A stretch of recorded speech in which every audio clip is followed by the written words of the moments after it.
사도행전 16장 먼저 1절부터 5절까지 말씀을 먼저 봅니다. 자, 1절부터 5절까지 한 절씩 나누도록 합니다. 바울이 드베와 루스드라에도 이름이 거기 디모데라 하는 제자가 있으니 그 어머니는 믿는 유대 여자요 아버지는 헬라인이라.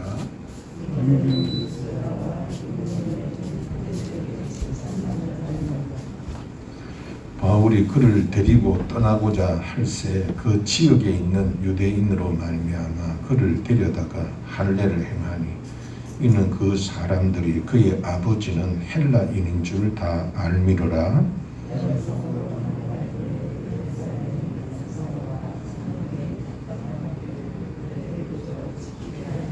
이에 여러 교회가 믿음이 더 굳건해지고 수가 날마다 늘어가니라. 아멘.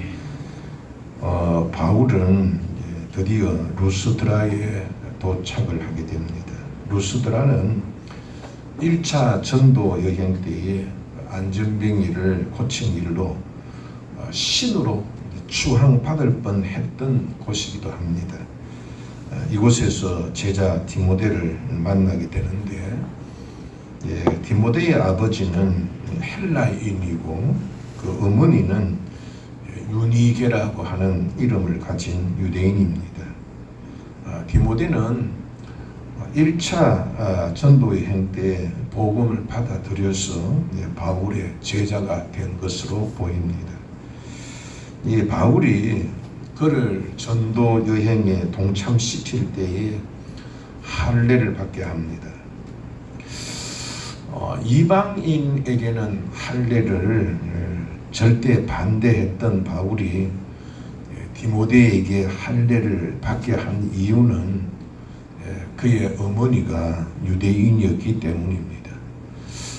유대인은 아버지가 어떠하든 상관이 없이 어머니가 유대인이면은 그 자식은 유대인입니다. 모세의 신앙이 그의 어머니 요게벳에 의해서 만들어졌듯이 유대인들을 만들어내는데 어머니의 역할이 절대적이기 때문에 그렇습니다. 갈라디아서 6장 15절에 보면은 바울은 할례나 무할례 모두가 아무것도 아니다 그렇게 주장을 했습니다. 그래서 유대인은 할례를 받든 받지 않든 상관이 없다고 상관하지 않겠다고 그렇게 얘기했는데 이방인들에게만큼은 아주 적극적으로 반대를 했습니다. 왜냐하면은 이는 할례가 구원의 조건으로 여겨질 것을 우려했기 때문입니다. 할례를 받아야 구원받는다 그런 식으로 되어지면은 할례가 구원의 조건이 되잖아요. 그래서 반대한 겁니다. 디모데의 그 할례도 바울에게는 상관이 없는 것이었어요. 그러나 이제 이 바울의 전도 전략은 대도시로 가서 회당을 중심으로 해서 유대인에게 먼저 복음을 전하는 것이었어요. 근데 유대인에게 할례를 받지 않는 것은 그건 아주 사람 취급도 안 해줍니다. 그래서 이 복음 전파에 이렇게 해가 되는 것을 피하기 위해서 그래서 할례를 행하게 된 것입니다. 바울은 여러 성으로 다니면서 교회를 방문합니다. 그래서 예루살렘 공의회에서 결정되었던 규례들을 전달을 하지요. 할례와 율법은 지키지 않아도 되지만은 4가지의 금지 조항은 지켜야 된다. 그 사실을 알림에 또 가르치게 됩니다. 공의의 결정은 성령님이 개입하신 것이잖아요. 그래서 율법의 문제가 해결되자 더 많은 그런 이방인들이 교회로 들어오게 되어지고 또 바울 일행의 가르침으로 인해서 교회는 더욱 굳건하게 성장했습니다. 자, 6절부터 10절까지 말씀 우리 다 같이 또박또박 좀 큰 소리로 읽읍시다. 성령이 아시아에서 말씀을 전하지 못하게 하시거늘 그들이 부르기아와 갈라디아 땅으로 다녀가 비두니아로 가고자 애쓰되 예수의 영이 허락하지 아니하시는지라. 무시아를 지나 드로아로 내려갔는데 밤에 환상이 바울에게 보이니 마게도냐 사람 하나가 서서 그에게 청하여 이르되 마게도냐로 건너와서 우리를 도우라 하거늘 바울이 그 환상을 보았을 때 우리가 곧 마게도냐로 떠나기를 힘쓰니 이는 하나님이 저 사람들에게 복음을 전하라고 우리를 부르신 줄로 인정함이로라. 아멘. 바울은 그곳에서 남쪽 방향인 아시아 지방으로, 그러니까 이거 지금 아시아를 얘기하는 게 아니에요. 지금 터키 지방에 있는 그게 이제 아시아 지방을 얘기하는 겁니다. 거기에 이제 복음을 전할 생각을 했습니다. 그러나 성령님께서 허락하지 아니하셨어요. 그래서 이제 반대편인 비두니아 지방으로 가고자 했지만은 하나님이 그것도 막으십니다. 그래서 바울은 서쪽인 무시아를 거쳐서 드로아로 가게 됩니다. 그곳은 이제 마게도냐로 건너가는 항구였습니다. 거기서 마게도냐로 건너와서 우리를 도우라고 하는 그 사람의 환상을 보게 됩니다. 바울은 이게 하나님의 뜻이구나 하고 받아들이고 마게도냐로 향하게 됩니다. 자, 11절에서 15절까지 말씀을 우리 같이 읽도록 합니다. 우리가 드로아에서 배로 떠나 사모드라게로 직행하여 이튿날 네아폴리로 가고 거기서 빌립보에 이르니 이는 마게도냐 지방의 첫 성이요 또 로마의 시민지라. 이 성에서 수일을 유하다가 안식일에 우리가 기도할 곳이 있을까 하여 문 밖 강가에 나가 거기에 앉아서 모인 여자들에게 말하는데 두아디라에 있는 자색옷감 장사로서 하나님을 섬기는 루디아라 하는 한 여자가 말을 듣고 있을 때 주께서 그 마음을 열어 바울의 말을 따르게 하신지라. 그와 그 집이 다 세례를 받고 우리에게 청하여 이르되 만일 나를 주 믿는 자로 알거든 내 집에 들어와 유하라 하고 강권하여 머물게 하니라. 아멘. 11절 말씀 보면 우리가라는 이제 말씀이 있죠. 이 사도행전을 기록한 사람이 누가입니다.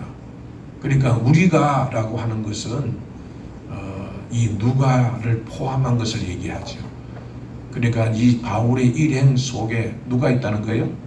누가도 함께 동행했다는 것을 우리가 이제 확인할 수가 있습니다. 이 바울 일행은 마게도냐로 들어가는 사모드라게와 네아폴리를 거쳐서 마게도냐 지방의 첫 성인 빌립보에 도착하게 됩니다. 이 빌립보는 로마의 황제가 퇴역 군인들을 위하여 정착지로 이곳을 빌립보를 식민지로 삼은 곳이에요. 그러니까 이 빌립보에는 대부분의 사람들이 이제 로마 시민이었습니다. 그 당시에 로마 시민의 특권은 대단한 겁니다. 사도 바울도 로마의 시민권을 갖고 있었죠. 공물도 받지 않아도 되고 또 지방 총독의 간섭도 받지 않고 또 이 식민지 요 안에는 그 식민지 안에서 자치권도 가지고 그렇게 행정을 운행할 수 있는 그런 특권도 있었습니다. 그래서 13절에 보면은 바울이 안식일에 기도할 것을 찾았던 것을 보면은 그곳에는 유대인의 회당이 없었던 걸로 보여요. 이 바울은 전도 전략이 큰 길을 따라가면은 반드시 대도시가 나오거든. 대도시에는 반드시 누가 있겠어요? 유대인들이 삽니다. 유대인들이 10명이 있으면은 뭐가 있어요? 회당이 있어요. 그래서 이제 그곳에 가면은 사람들이 있으니까, 말이 통하는 사람이 있으니까 그곳에서 이제 전도하는 것이 전도의 전략이었어요. 그런데 그곳에는 회당이 없었어요. 그러니까 유대인들이 많지 않았다는 거지요. 그래서 이제 기도할 곳을 찾았다 그랬어요. 그래서 강가에 있는 여자들에게 복음을 전한 겁니다. 그때 하나님께서 루디아라고 하는 여인의 마음을 여셨습니다.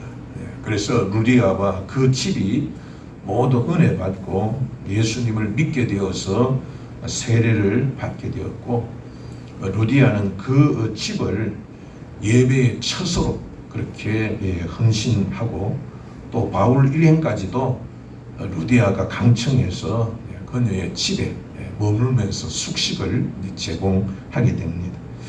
이 루디아는 두아디라 사람입니다. 두아디라에는 유대인들이 많이 살고 있었습니다. 그래서 이게 루디아를 하나님을 섬기는 루디아라고 이렇게 부른 것을 보면은 아마 이 여인은 두아디라에서 회당에서 신앙을 그렇게 지켜왔던 사람이라고 볼 수 있습니다. 이 루디아는 두아디라와 빌립보를 오가면서 자색 옷감을 파는 상인입니다. 그 당시에는 자색 염료가 아주 비쌌기 때문에 자색 옷감은 아주 비싼 가격에 거래가 되었는데, 이 자색 옷을 입는 사람들은 주로 이제 상류층입니다. 아마 이 여인은 상당한 재력가인 것으로 보입니다. 이 바울은 이전 방식대로 쭉 대도시를 가서 회당에 들어가서 유대인들에게 복음을 전하는 그러한 전략을 그대로 구사하기 위하여서 그렇게 대도시로 가려고 했지만은 하나님은 그 길을 막으셨어요. 아시아로 가려고 해도 하나님께서 막으셨고, 비두니아로 가려고 해도 하나님이 막으셨습니다. 그러니까 전략이 맞지 않는 거죠. 결국은 회당이 없는 빌립보로 하나님이 이끄신 것을 볼 수가 있습니다. 이 바울 일행은 사실 전략은 그렇게 맞지 않았지만은, 전혀 다른 환경이었지만은, 그러나 최선을 다해서 복음을 전했습니다. 그럴 때 아주 중요한 결실을 맺게 되지요. 첫째는 바울의 경우 하나님께서 이렇게 막으시고 저렇게 막으셨지만은 결국은 하나님, 그것도 하나님의 은혜라는 것을 이제 깨닫게 되지. 이렇게 이리 가도 하나님 막으시고 저리 가도 하나님이 막으시는 것도 하나님의 은혜다. 그걸 알게 되면은 오늘 우리 찬송처럼 무슨 일을 만나든지 하나님께서 형통케 하실 것을 깨닫게 됩니다. 그렇게 되면은 우리들은 여러 가지 우리가 원하는 일들이 되어지지 않더라도 하나님께서 더 좋은 길, 하나님의 더 선한 뜻으로 인도하시는 것이라, 그렇게 받아들일 수가 있겠지요. 찬송 속에서도 그 풍랑인연하여 더 빨리 갑니다. 바람이 없으면은 이 옛날에 이 돛담배 같은 경우에는 나갈 수 없잖아요. 그러나 바람이 세게 불면은 풍랑이 일긴 하지만 그것으로 인해서 더 빠르게 지나갈 수 있는 것처럼 하나님께서 우리가 원치 않는 일들이 있다 할지라도 믿는 사람들에게는 그것까지도 형통케 하는 그러한 일들이 된다는 것을 깨닫게 된 거지. 만일 바울 일행이 이 성령이 막으심에도 낙심하거나 초조해하거나 왜 이래 하고 막 불만이 가득 찼다면은 아마 이런 결실을 맺지 못했을 것입니다. 이렇게 이제 하나하나 이제 겪었던 그런 신앙이 마침내 옥중에 갇혔어도 하나님을 찬송하는 그런 신앙으로 그렇게 이게 더욱 성장하게 된 것이지요. 또 한편으로는 하나님께서 그 바울 일행을 이끌고 어디까지 가셨어요? 두아디라 한 사람을 구원하기 위해서 빌립보까지 이끄신 거예요. 가려고 하지 않았죠. 그래 루디아 이 한 사람 때문에 하나님께서 그를 이끄신 거예요. 하나님께서는 영과 진리로 예배하는 자를 찾으신다고 했잖아요. 그러니까 고넬료 한 사람 그 가정을 구원하고 그를 통해서 일하시려고 요바에 있는 베드로에게 환상을 보이셨어. 그러니까 그 고넬료가 하나님 앞에 의롭고 경건한 자라고 했잖아요. 그 한 사람 때문에 하나님께서 그 이 사도를 움직이고 바울 일행을 움직였던 것을 우리가 볼 수가 있습니다. 루디아는 하나님을 섬기는 자라고 했어요. 신앙생활을 잘했던 사람이지. 근데 이 사람이 그냥 열심히 기도만 한 사람은 아닙니다. 생활 자체가 하나님을 섬기는 사람이라는 것이 보여져요. 그러니까 꼭 세례를 받았을 뿐만 아니라 이미 그런 성품이 있었기 때문에 자기의 집을 예배 처소로 내놓았죠.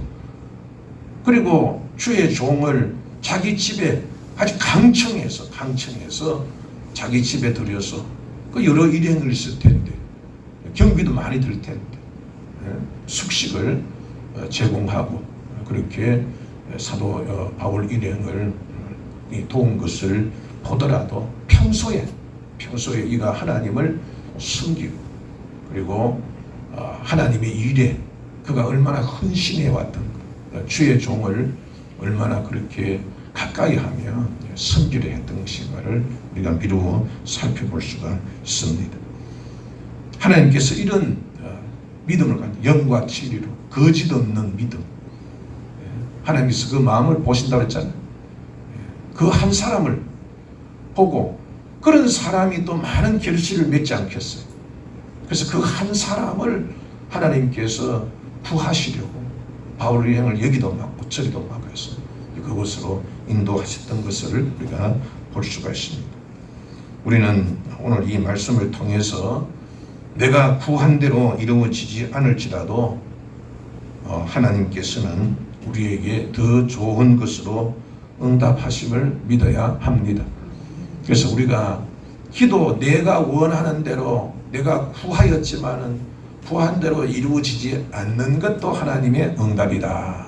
그렇게 우리가 배웠던 것처럼 하나님께서 내 뜻대로 되지 않더라도 하나님은 선한 뜻으로 이끄신다는 것을 우리가 믿어야 합니다. 그렇기 때문에 하나님께서 더 좋은 것으로 응답하심을 믿고 그 믿음과 소망을 갖고 우리의 여러 가지 초조함도 이겨내야 되고 우리의 염려와 두려움도 이겨내야 합니다.